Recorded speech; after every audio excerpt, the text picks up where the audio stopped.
on the Voice of Job Seekers podcast. This is Mark.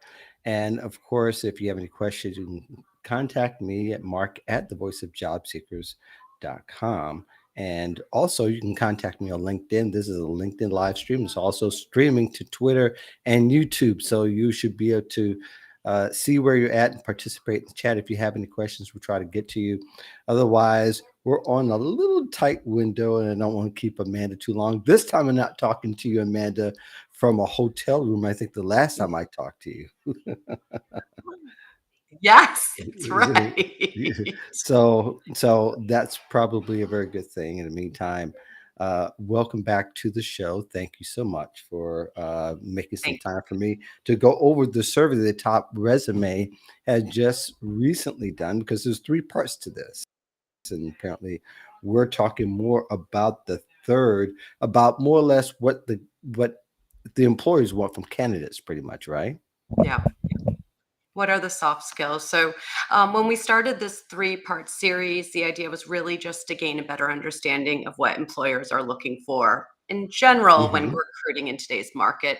And we really wanted to get specific about their interviewing preferences and turnoffs, the role personality plays in the assessment process.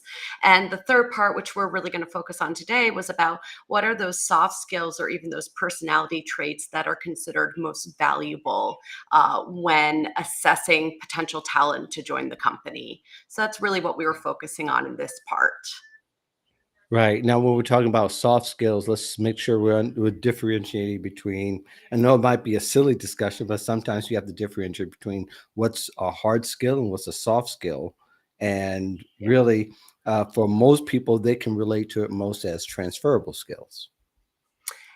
Yeah, I mean, I think that's fair. I mean, I would say when it's a hard skill, it's very much a learned skill that's there's a very tangible output that you can typically and more Hmm. easily communicate when it comes to your value and your qualifications. And those Right. softer skills can apply across, to your point, any industry, any job. They're always valuable, they're always important, but oftentimes they're considered more intrinsic. Now, I don't think that's Hmm. necessarily you either have it or you don't. You can always work towards becoming more reliable or more flexible or more confident in those sorts of things. But they're often Hmm. those skills that are more challenging to demonstrate on a piece of paper or a computer screen. Right. So people are going from environment to environment. So they're switching gears very often. So for a job seeker to kind of get an idea of what an employer wants, of course, it's going to require some kind of research. Is there anything else that peripherally you could think about that a job seeker will need to know going into an environment to discover what an employer wants? Sure. I think, of course, you always want to take a closer look at the job description that you plan to Hmm. apply for if you haven't already, or if you've already received that call and you're preparing for the interview. You always want to go back and take a second look and try and get an understanding of obviously what's written there and is clearly what they're looking for. What have they stated is required versus a nice to have? But you're also Hmm. trying to read between those lines and get a better understanding of, okay, so if I'm in this role, what are those softer skills that they may not be spelling out as much?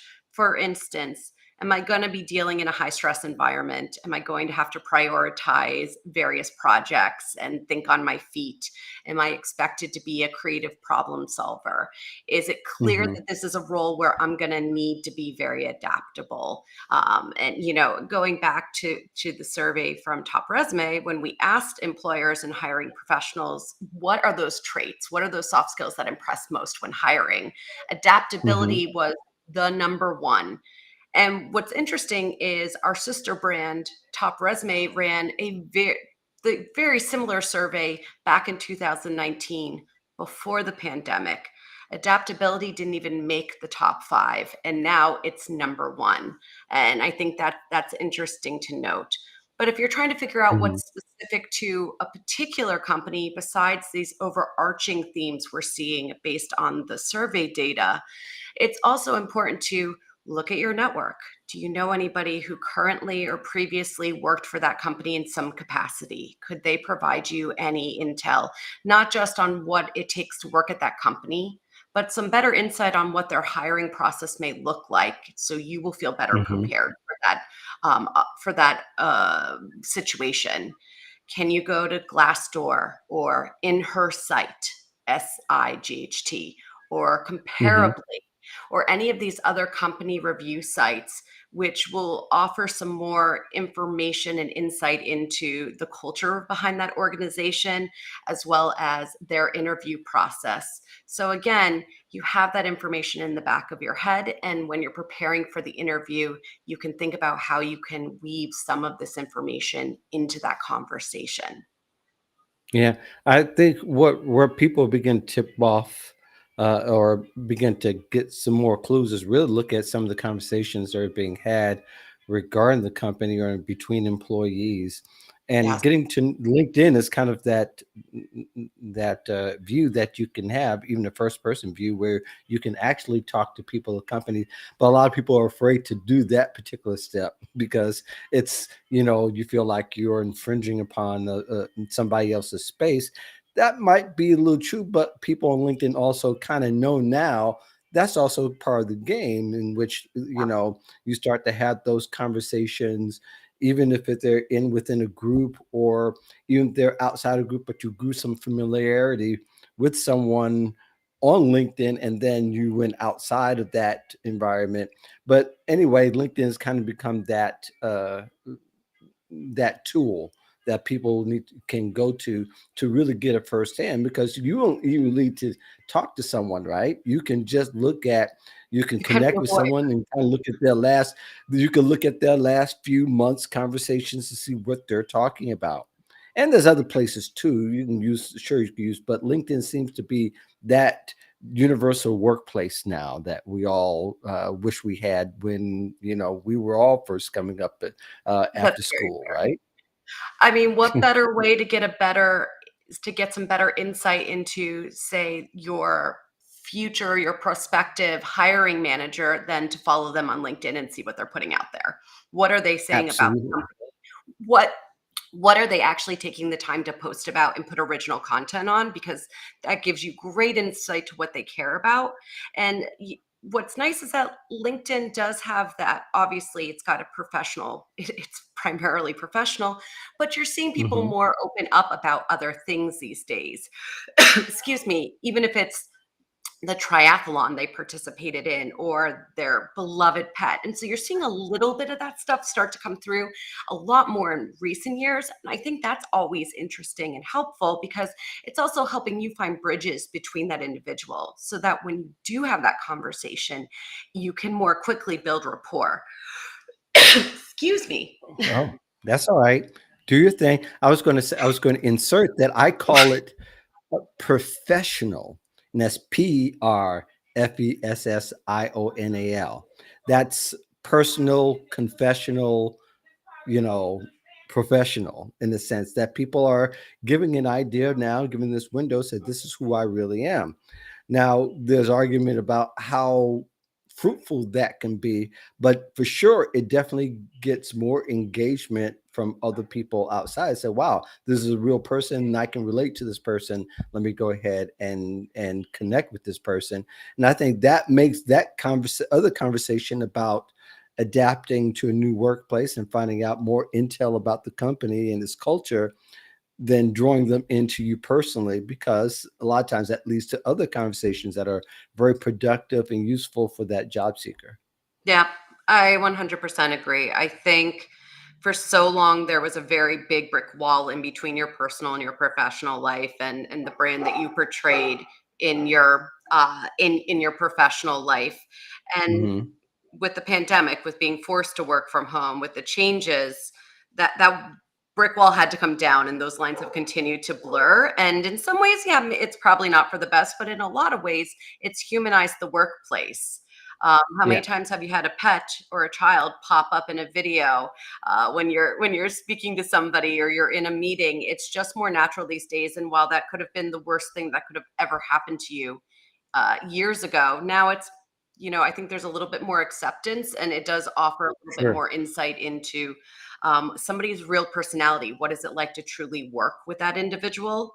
And we know based Mhm. on the research, this is something, again, that Top Resume had asked in one of the other parts of the series, how important is personality? And it's among the top three things. And more importantly, they'd love to have some better insight into that before they even got you up for an interview. So it's okay to provide those little opportunities. And I think we're also seeing that just across the board when it comes to LinkedIn. We're seeing a little bit more about people. And to your point, it is in some ways, you're seeing a little bit more of that confessional come through. Yeah.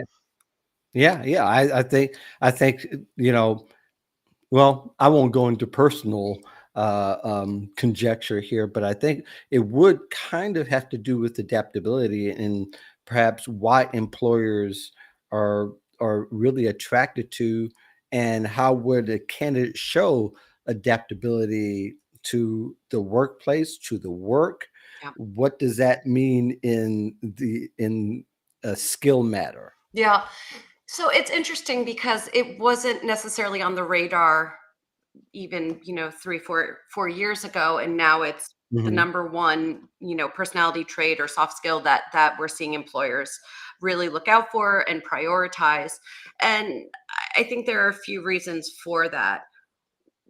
It became much mhm, more important when suddenly we were flung working from home. Layoffs are taking place, industries are changing, companies are being forced to adapt to the changing marketplace.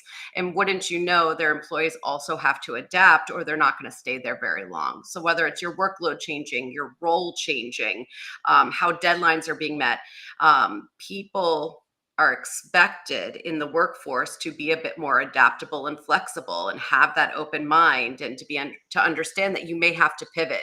You may have to still meet a goal, but now you have half the resources you did before. Or the company may say, this thing isn't really important anymore, and we need you to pivot and switch to this other priority and apply your skills over there because that's the primary business need. And a lot of employees have been forced to take that on. And I think we've all been tested in the last few years mhm. about our adaptability. The other is there's Sure. this rapid change in technology. Put the pandemic aside, technology is changing so quickly that Yes. businesses have to adapt to those changes. And wouldn't you know, employees also need to be able to adapt to those changes in order to stay competitive. And so I think we're seeing it in a few different areas. How can you truly be open minded and willing to try new ideas? Or if you get shot down by a customer or a stakeholder for something you're proposing, how can you think on your feet and come up with a different solution and not get frazzled by that rejection? And Sure. it's continuing to happen. And I think the good thing is we're probably more adaptable than we give ourselves credit for sometimes. I am personally very routinized. I don't like to be flexible. And I know that about myself. But I've also worked in Right. startups my entire career. So while I may be known as someone who doesn't, who likes to stay the course and have a certain plan and not derail from Mhm. it, the reality is I've spent my entire career having to be flexible and adaptive. And so, Yeah. even if it's something you don't think you're naturally good at, the reality is you're probably doing more of it than you think, and you can always work on it. Well, you alluded to the next point I was going to get to is that really this kind of a quid pro quo, which it, I worked for for a law firm or a law organization once upon a time in my life for several years. Quid pro quo is this for that. Yeah. So there's kind of a quid pro quo is that the candidate also wants to know, or they should, if you really want to gain some insight, how the company adapted now, not just to COVID protocols, Yeah. but also how did they adapt to the changing landscape of technology, Mhm. how fast they are, because they're thinking not just for this job, but they're thinking for the next Yeah. job. Is that are you always behind? And am I jumping in where my skills may have to take a step two back instead of taking a couple of steps Yeah. forward? And I think it also goes into this idea that you really want to get a better sense of the company's stability.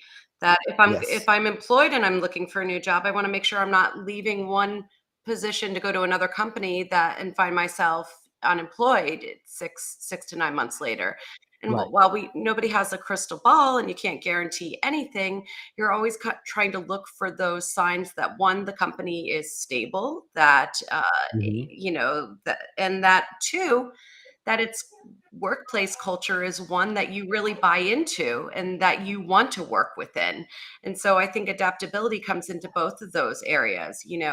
How are Mhm. they adapting to the changing needs of their industry? To your point, the technology, the tools that are being applied, are they remaining cutting edge, or are they making strides to become more like that?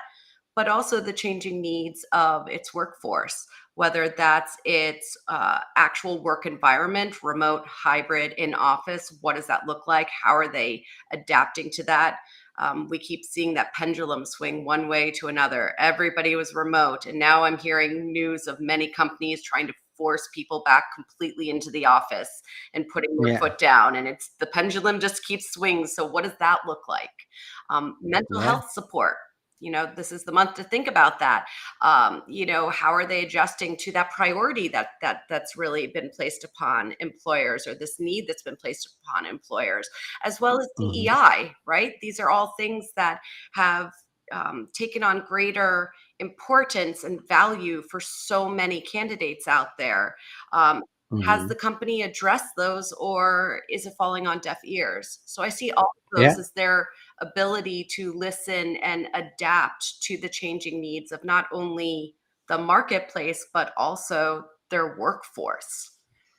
Right, right. So now we're getting into what kind of questions would a job candidate these days ask to kind of gauge the Yeah, adaptability. Of course, you have to kind of address it head on. There's no right, roundabout way in doing that, and particularly sensitive areas like DEI, right, right. which a lot of companies have kind of scaled back their Yep, efforts in implementing those policies or implementing those changes they once were very zealous about at one yeah. point.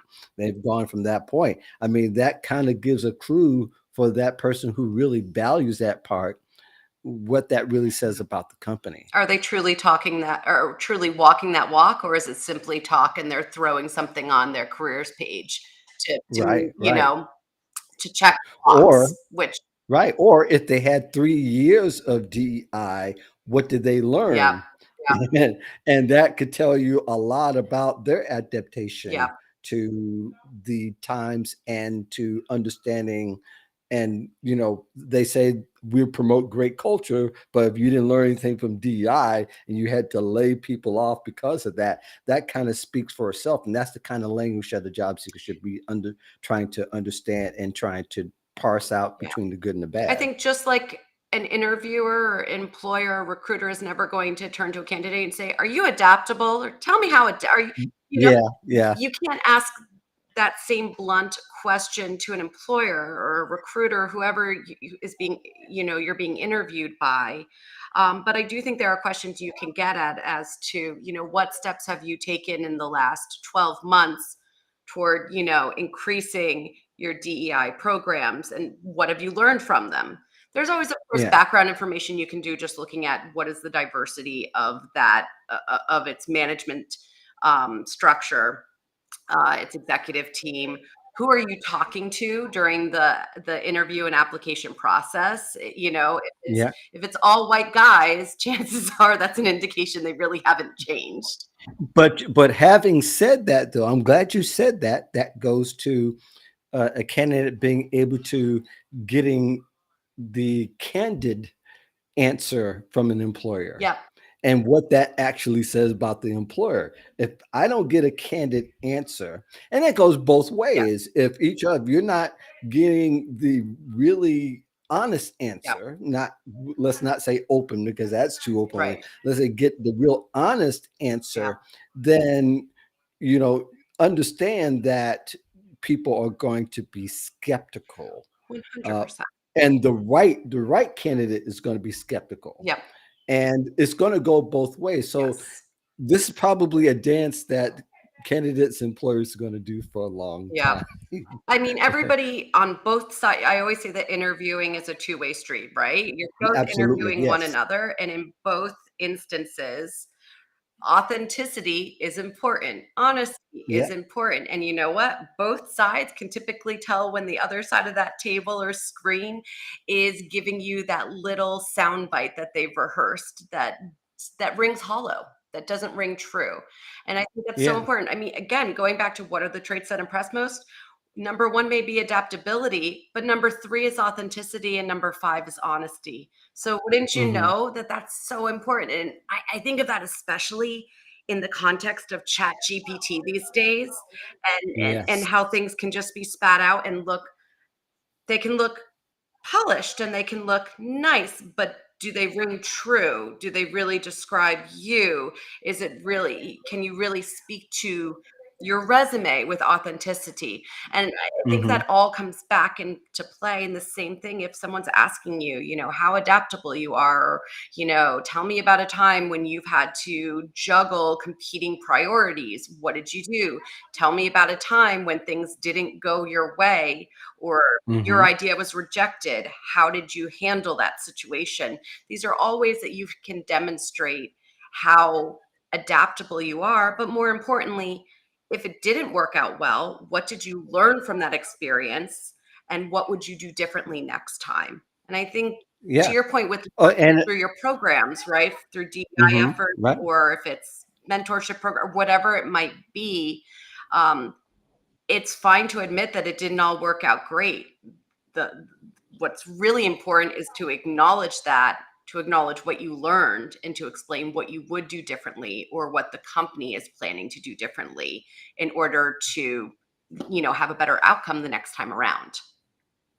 Yeah. Or even asking, what was the last idea you took from an employee and had them work with you all the way through the whole process? Yep.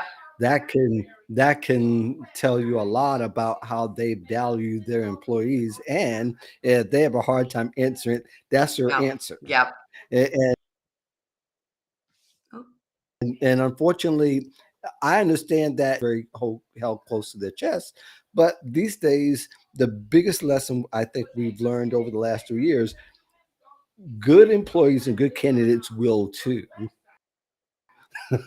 yeah. And therefore what you're going to expect, they're going to kind of expect. So you've got to decide, how far are we willing to go Yeah. to get the right candidate that will fit our culture. If you really, you have to be self-aware enough to be, of your own culture, to understand that. 100%. I mean, if that's not a priority for your company right now, whether that's good PR or not, you say, we're not focused on that right now. And frankly, that's probably for the best. Just like if you're asked about some trait that you truly don't believe in as a job seeker, you're better off being candid. Obviously, you want to remain professional. You don't want to go into too much information, but you do want to be honest, Hmm. because the reality is it's not going to be a good fit. And that's so incredibly Right. important. I can't tell you how many companies I've watched hire someone who is a rock star, who, everybody loved, and we wanted that person because we wanted that type of culture, but they were the one and only person who personified that culture. And wouldn't you know, those are the people that typically burn out quickly, get really disappointed, and leave you, and then are leaving Yeah. awful, And so you have to start changing within before you start hiring these cheerleaders, if that's not what you're focused on at the moment. Or you have to be really Right. realistic that it hasn't been a priority. It's something we want to do now. We would love to have you on board to help us start getting there, but it's going to be an uphill battle or a rough road ahead. Whatever it is, it doesn't have to be DEI. It could be something else. It could be, Right, right. But DI honestly is kind of, has been the litmus test, so to yes, speak, right? yes, In yes, our culture, is whether we really have taken steps yeah, forward, and we won't have to answer that right. here. But all that to say is that kind of people can look at those kind of things and say, did you, the most challenging, we all know that was the most challenging part of the changes that we were all trying, even more challenging to some degree than remote work itself. Mm, Mm. but we can all argue that in another discussion. I know that you have to go, but I appreciate you spending some time with me this time. If people want to get a hold of you, of course, they can go to your LinkedIn profile, those who are LinkedIn. But is there another way of people who are outside of LinkedIn and want to have a conversation with you? Sure, they can email me at amanda@jobsearchamanda.com, and you can find my publications on Fast Company and on Top Resume. Good deal. Well, thank you very much. And the best of everything to you. And for everybody else, thank you very much for joining us. And hopefully, you will have a great day. We will see you soon.